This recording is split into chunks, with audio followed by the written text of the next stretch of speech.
Aaliyeh, it was so nice to meet you today. Nice to meet you too. And thank you for coming out. Now, you don't look like you're in your 20s.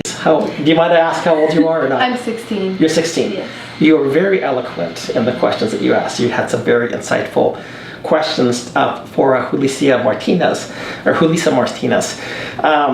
But you talked specifically about Children's Protective Services, CPS. So you've had some type of experience with them? Yes, I have. I wouldn't say it was a very positive experience that I've had with them. It was or it was not? It was not. It was not, okay. Do you want to describe a little bit? Because we don't normally hear from the children what CPS does to children. So if you don't mind, I'd love to hear from you. Well, to start off, they pulled me out at my school, which Okay. was very alarming because, you know, school is supposed to be a safe place for children, and it was really frightening. They asked me where my sisters go to school, and I did not want to tell them because my siblings are younger. I didn't want to put them through that. Mm-hmm. So then they started asking me it was rarely incriminating questions about my father, and it made me feel weird because they were asking me, "Are you ever alone with him?"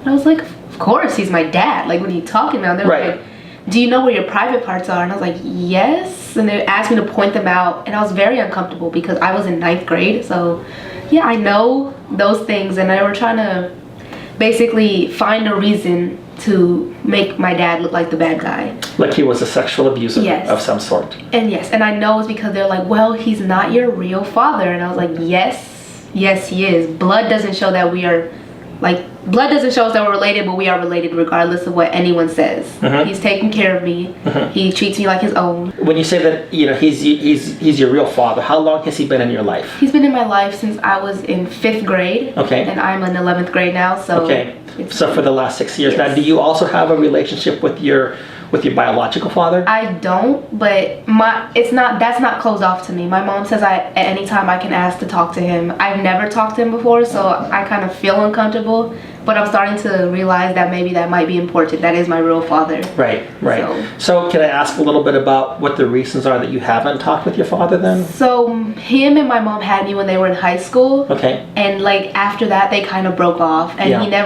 he never really reached out to me. Him and my mom had problems with each other, but Right. he was never, my mom made sure that I knew that he was never harmful to me. Yeah. He always sent me gifts for my birthday, and I Yeah. never reached out to him, and now my mom's pushing more for me to reach out to him. Yeah. Because he's turned his life around, and he has 2 other children, and those are my siblings. Yeah. And I will never say they're not my siblings. I've Right. never met them, Right. and I want to one day. Yeah. And I think that that's important because, you know, two people created you.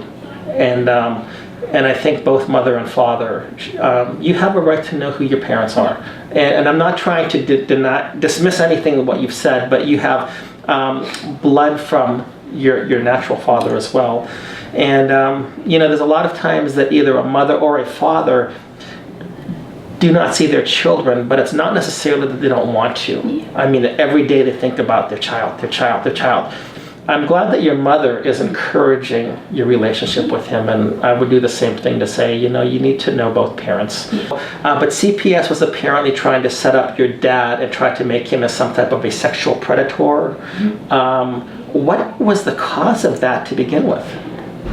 So my stepsister, her mother had allegations that he was sexually abusing us, and that he was on meth, and she had so much allegations that were never found true, but CPS just kept going along with it. And Right.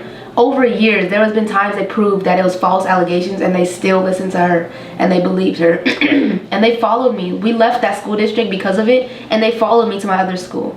Wow. And I feel bad because my mom, she said, "Don't talk to them, call me." And I don't know why, but I was like, no, I have to tell them the truth, that nothing's going on. And the real, you know, they should be focusing on what the mom is doing instead of what my dad is over here doing. Because he's taking care of us, and she's neglecting my sister. And I think that should be fixed. Yeah.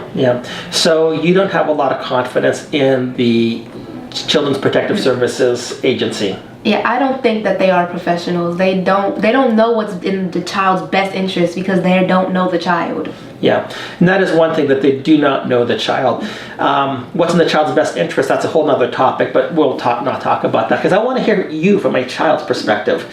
Do you feel that Child Protective Services actually abused you in a sense by asking you the questions that they did? I think it was It was harassment because if they were to ask my little sister those questions, she doesn't have the mindset to understand that what they're doing is incriminating him, but I knew what they were doing. And I was like, this isn't fair. This is harassment. This is harassing me. You're abusing me. You're trying to psychologically change my mind about my own father, which is not going to work, not for me, but for any other little kid that they're doing this to, it's definitely harmful. Do you consider yourself type of a spokesperson for children? I would wish to advocate for children because I know not everyone likes to speak up about these issues, but I would love to speak up about these issues. These are issues that should be addressed and fixed. Are there other people that you know that have gone through similar things?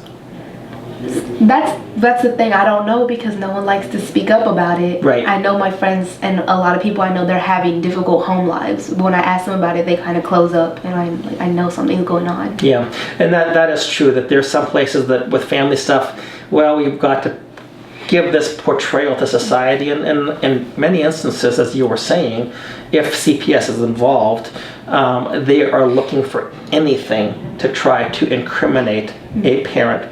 There are a lot of instances in which CPS has been very abusive, and CPS will never apologize if they get something wrong. Speaking of which, has CPS ever come back to you and said, Aaliyeh, we're sorry we put you through this? They've never said that to me. They never apologized for having my family go through this harassment. It's been very difficult, and they always ask me like, are you sure? They kept asking me, are you sure this didn't happen? And I was like, yes, I'm very sure. You made a mistake. That's it. You made a mistake and you were wrong about what was said. So how long, when you said they put your family through this, how long was the process that they were doing this, coming to you and so on? It started my 9th grade year and it went to my 10th grade year. So it was a really long time that they were going through this. And my mom is still worried about CPS. Anytime someone knocks on the door, she's worried that CPS is coming in. Right. Did your family have to spend money to defend themselves against CPS? I don't think they had to spend much money because there were false allegations. They had no evidence. They had no proof about any of these. So she might have spent a little bit, but not too much about the CPS specifically. So your mom is also fighting against CPS, then, as far as I understand. Is it probably something better to talk with her about? Or you can probably tell me a little bit about what she's doing. For one, she doesn't allow CPS to come into our home. Okay. Because, we've seen cases where they were like, oh, this side of the room was messy, so they must live in a dangerous environment. And the fact is, I have a lot of siblings, so there's toys, a lot. There's a lot of toys. Right. So my mom doesn't want them to use that against anything, us. Yes. And that's a very good point because, as we mentioned earlier, CPS workers, they don't have to have a college education. They don't have to have had children of their own.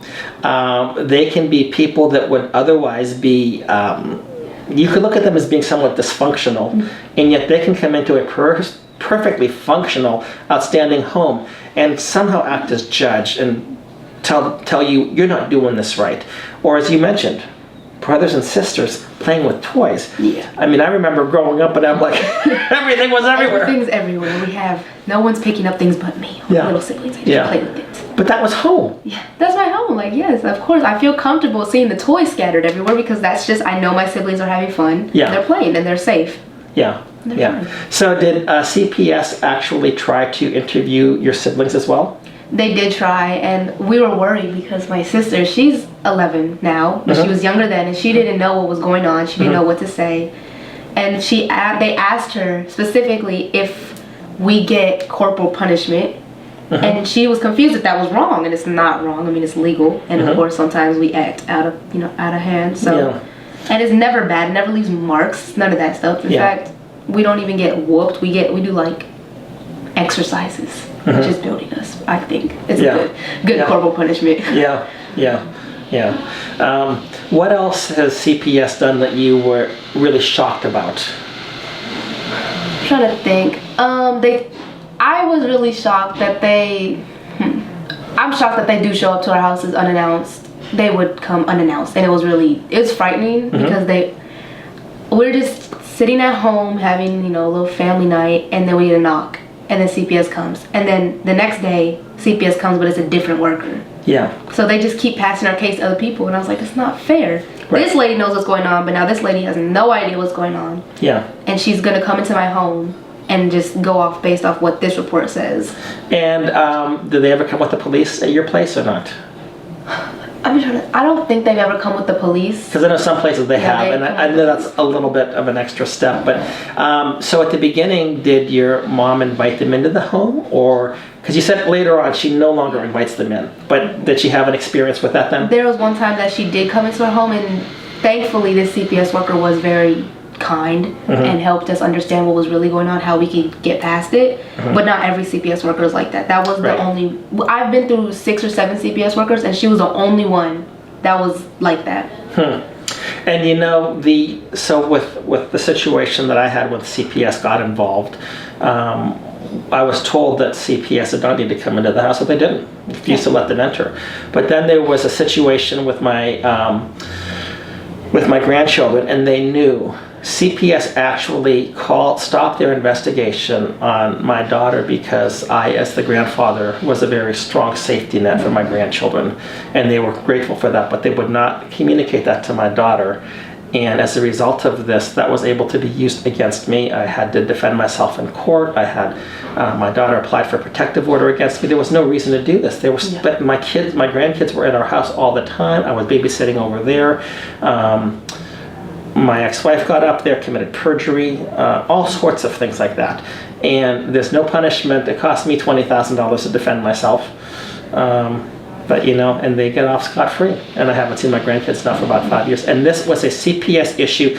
CPS could have addressed the issue and fixed it immediately. But what they said was, well, if they acknowledge they did anything wrong, I might sue them. I'm like, I just want to fix the family. I think they're not looking at it as what's best for the children or for the family. They're looking at it what's best for them. And that's not your job. Your job is to keep families together and make sure they're good. And what they're doing is destroying families.